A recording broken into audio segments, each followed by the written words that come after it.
Iyan po ang nagustuhan ko sa Duterte administration. Ako po'y nangangarap na ang Duterte mabalik. Pansinin nyo, noong panahon niya na nakaupo, mga politiko'y takot na gumawa ng mali. Pati pulis, pati sundalo, takot. Aba, biglang,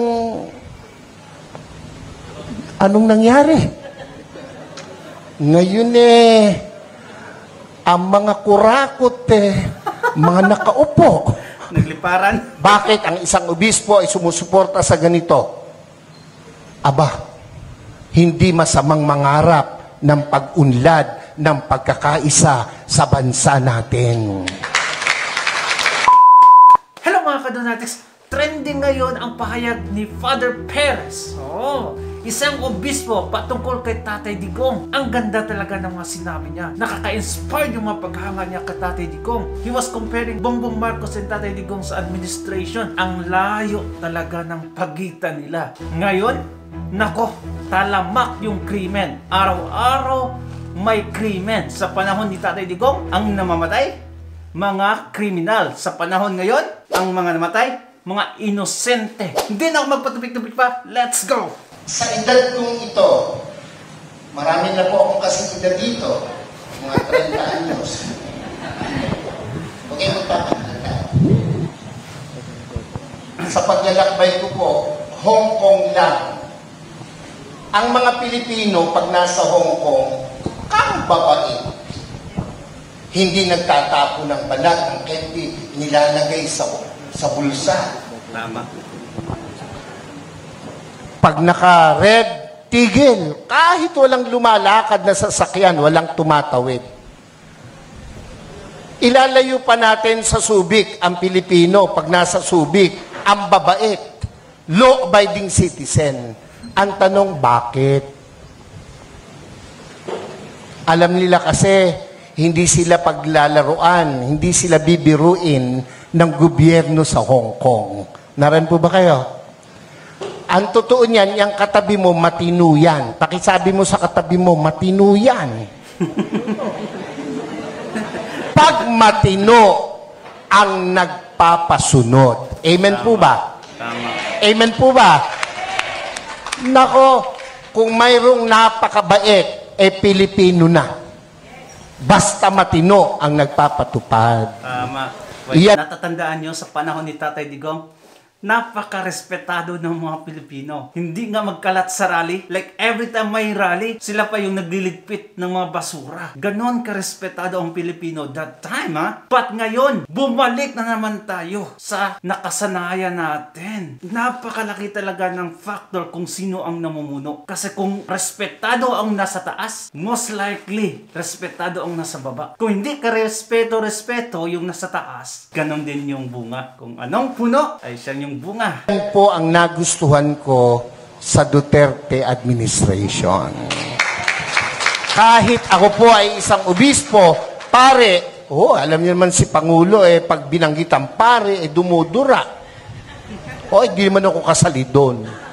Ang katwiran ko, hindi naman lahat. Hindi ako kasali doon. Binabanggit ang Pangulo, pera si Bishop Perez. Naran po ba kayo? Ba't ako masasali, kapogi kong ito? Biro lang po, pero yun po ang totoo. Noong ako po'y nag-aaral, paborito ko pong guro, may katapangan. Abay, nakikinig lahat ng kaklase ko. Pag ang guro ay napakabait, naglalaro yung mga klase ko. Walang matutunan. Nakuha niyo po bang ibig kong sabihin? Sigurado, ang mabait, ang pinsang buo, katangahan. Pakisabi mo nga sa katabi mo, pinsang buo ng mabait, katangahan.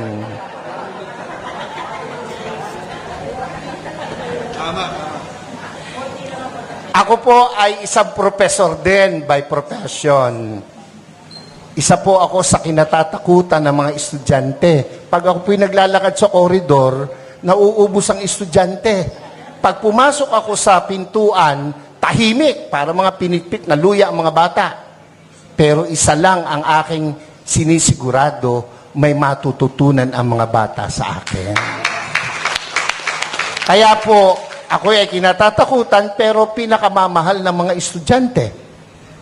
Naran po kayo. Naran po kayo. Ako po'y nangangarap na ang Duterte mabalik. Yung mga hindi pumalakpak, bahala kayo. Naran po kayo. Pansinin nyo, noong panahon niya na nakaupo, mga politiko'y takot na gumawa ng mali. Pati pulis, pati sundalo, takot. Aba, biglang, anong nangyari? Ngayon ang mga kurakot mga nakaupo. Naran po kayo?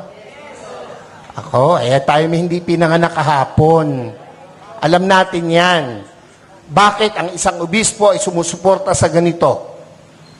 Aba, hindi masamang mangarap ng pag-unlad ng pagkakaisa sa bansa natin.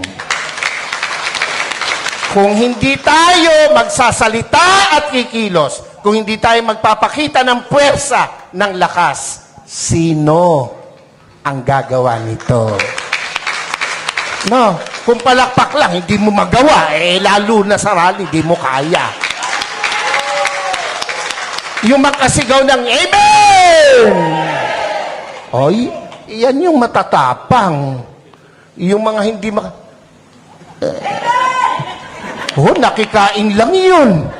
Yung mga ganon, kumain lang yun ng kanin at ulam kanina. Nakakalimutan na. Dapat ito ang tandaan nyo. Ang buhay natin, minsan lang. Pakisabi mo sa katabi mo, mamamatay ka rin. Sabihin mo, malapit na. Pero, bago mamatay, napakagandang nagparinig ka, nagparamdam ka para sa bayan. Yun ang pinakamahalaga sa lahat. Amen po? Ako po hindi takot, makulong, mabugbog, basta't iparamdam mo yung gusto mong iparamdam. Babae, gusto mo, maganda, mayaman, sexy! Gustong-gusto mo. Sa tuwing nakikita mo, nagpupunta ka ng kubeta. Hanggang kubeta ka na lang. Hindi ka magtatapat, hindi ka magpaparamdam. Pag dumaan na ganon, simulan mo sa kindat. Simulan mo sa dila. Hanggang sabihin mo, crush kita. Hindi ka man tanggapin, at least nagparamdam ka. Mga Bulakenyos, mga kasama kong taga-Caloocan, Zambales, Pampanga, hindi masama na suportahan natin itong rallying to. Yung iba na pe-pressure ng kung sino, natural lang yon. Ang nami-pressure sa kanila, siguro nasa taas. Dahil kung nasa baba, hindi nila papansinin. Pero, tayong malaya, huwag tayong pa-pressure kahit kanino. Minsan lang ang buhay natin. Sabi mo sa katabi, mamamatay ka rin. Sabi mo, mamaya lang. Wag.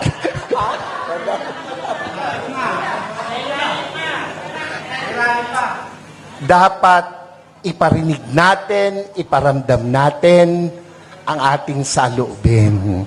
We are not against the government. Never. And never will. Lalo po ako. Nakapula nga ako Naran ba kayo? Pero, kailangan nilang makita, kanilang dapat marinig, ang dapat makita at marinig. Gera? Handa ba ang Pilipinas sa gera? Ha? Kurutan man talo tayo sa kurutan. Ilan ang bilyon ang Chino, ilan tayo? Panuntukan, talo tayo. Huwag nilang gawing issue yan. At hindi mangyayaring magkagera. Pilipino pa, Subukan nila rito, talo sila. Kung ang laban lang ay chismis, panalo ang Pilipino. Ano? Ewan ko ba sa Pilipinas walang chismosa? Wala, ano? Mamatay na sana, Lord, yung mga nagsisinungaling. Huwag nilang gamitin yon na panakot, divert. Yung binanggit ni kapatid tungkol sa ayuda, wala akong question dun eh. Ang question ko ron ay nakakarating ba sa tamang tao yung ayuda? Ako hindi pa nakakaranas ng ayuda. Ewan ko itong mga kasama ko sa harapan. Nakatanggap na ba kayo? Ayuda. Kayo ba'y nakatanggap na? Oo, kaya kayo magrarally, hindi pa kayo nakakatikim. Ako pinagdidiro lang, pero iyon po'y katotohanan. Kung iyan napupunta sa tama. Yan lang panahon ni Pangulong Duterte, kino-question ko na ang sana ito'y mapalabas, makuha ng SMNI. Yung binibigay natin sa 4-piece. Yung dole, yung mga tupad na nagwawalis at nagdadamo. 1 oras lang ang naipapile 8 hours. So walang problema ang gobyerno, yung nagpapatupad. Naran po kayo. Yung 4-piece, hanapin mo mga nanay, isinasanla yung card. Nangagsusugal. Kung ang binibigyan ba niya ay matitinong kagaya ng nasa harapan ko ngayon, yung mga hindi nag-yes, bahala kayo. Ako'y nangangarap ng maganda sa inyo, kayo hindi nangangarap. Naran po ba kayo? Hindi ako against dyan, pero dapat tama ang binibigyan. Naran po kayo? Pag dumaan sa politiko, dole, ang magwawalis, mayayaman pa sa amin.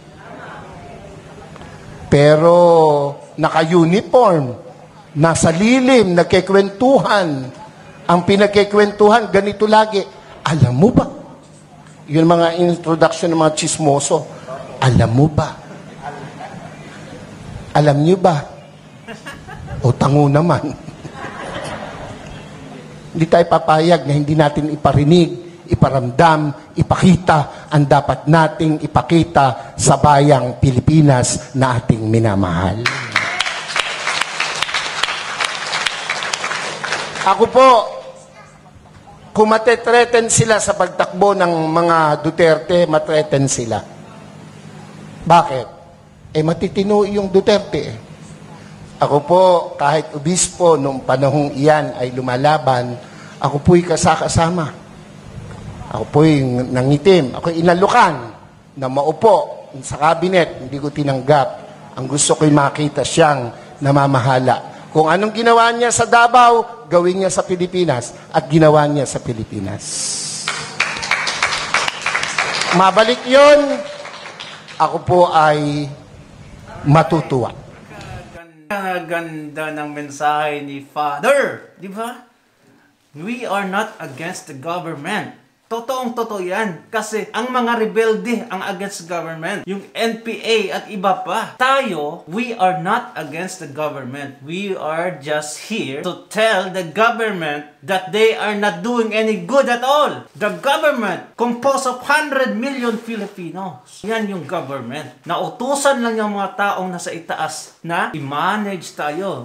Sila yung nagiging driver ng bansa natin. But the government itself is the whole Filipino. And we are not against that. Ang nakakagalit lang is, ang daming ayuda, wala namang nabibigyan. Saan kaya napunta ang mga pera? Pera pa ng taong bayan, mga kapatid. Nakakapanglula ang korupsyon ngayon. Grabe. Sobrang-sobra na. Kaya namimiss natin lahat. I-like mo. Comment ka kung namimiss mo si Tatay Digong. Nagiging respetado ang lahat.